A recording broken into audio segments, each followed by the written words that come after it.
This is Robert Kraft, and I'm coming to you live on SNNLive, and we're here at the LD Micro Invitational 2017 in Bel Air, California. With me right now is Chris Jarvis from Foothills Exploration, publicly traded company with the symbol FTXP.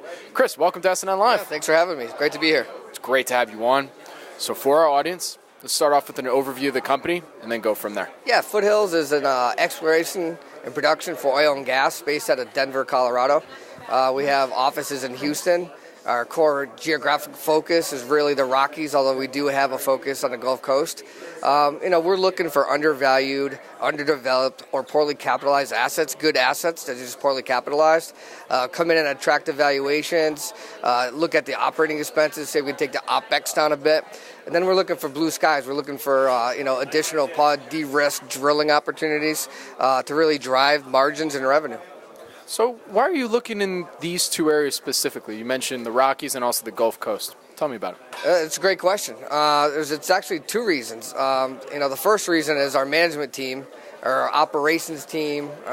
We've been in the Rockies and the Gulf Coast for some time. We have 20, 30 years experience dealing in that region of the world. But just as important right now, what we're seeing is Permania. Everybody's going to the Permian Basin.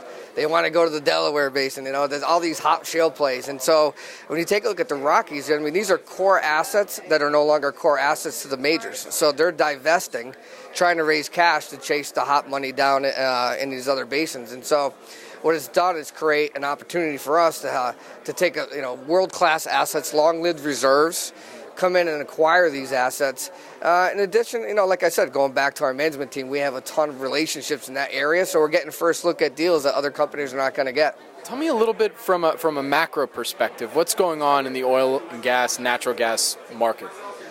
Yeah, this year, 2017, is a transitional year, not just for oil, but for natural gas. And before I get to natural gas, I'll talk a little bit about oil. When you take a look at OPEC and non-OPEC producers, obviously it's been in the news. They wanted production cuts, and they've stayed to their quota. But offsetting that has been U.S. shale. It's come back a little bit quicker, and so that's been kind of the theme this year: is which one's going to win out. We believe that by the end of the year, we're probably going to be at a bit of a deficit, and some of these global storage levels will come down. I'm not so sure it's going to be enough to send it to $70 or $80, but certainly we think we can see oil go back to the $50 or $60 mark relatively easy. But the real story here in 2017 is the natural gas market. For the first time since 1957, the United States is going to be a net exporter of natural gas. And it's a story you're not really hearing, but it's evolving. And, it's an exciting time to be in the nat gas market. So how does that type of news affect your company, for instance? Well, obviously it has a profound impact, right? So when you take a look at our assets, we obviously have a world-class oil reserves. We just announced a recent transaction we won our PSA on. That's going to give us 70,000 acres in the Piceance Basin of nat gas. So, it's a significant find for us. But longer term, it's short term. I think we're bullish on nat gas. We get a good cooling season. We get a good heating season. We could see $4 natural gas relatively quickly. But longer term, I think you're seeing structural changes in the market. LNG is now 20% of exports. Mexico, record all-time exports to Mexico. We're building 2 new pipelines to Mexico. So it's like the United States and just the natural gas market, which was regional, is now starting to transform into a global market. And that's a story that's going to emerge and continue to emerge as we go through the year. So tell me a little bit about your background and also the team that is put together at Foothills Exploration. Let's get into that a little bit. Yeah, my background is more from Wall Street. I've been in Wall Street for over 20 years. I started off with a firm called Advest, which was acquired by Merrill Lynch. Wild Advest, I was a sell-side institutional analyst covering energy stocks.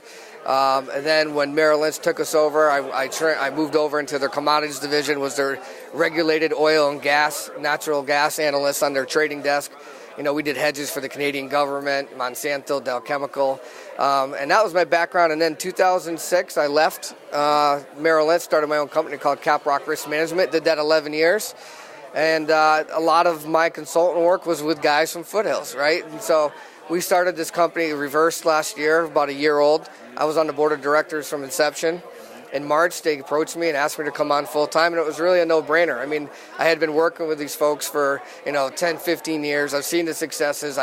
Everybody was familiar with each other and the business model and the process, and so it's an exciting time for the company. Just it's a new company, but it's really not. This management team has a ton of experience, have a track record of success. So where can our audience go and find more information about Foothills? Yeah, certainly check us out at our website, foothillspetroleum.com. Obviously, we have our investor relations and news and information and all that good stuff there. My name is Robert Kraft, and I'm coming to you live on SNNLive, and we're here at the LD Micro Invitational 2017 in Bel Air, California. With me again is Chris Jarvis from Foothills Exploration, publicly traded company with the symbol FTXP. Chris, thank you so much for joining me. Thanks for having me on. It was a pleasure. Thank you.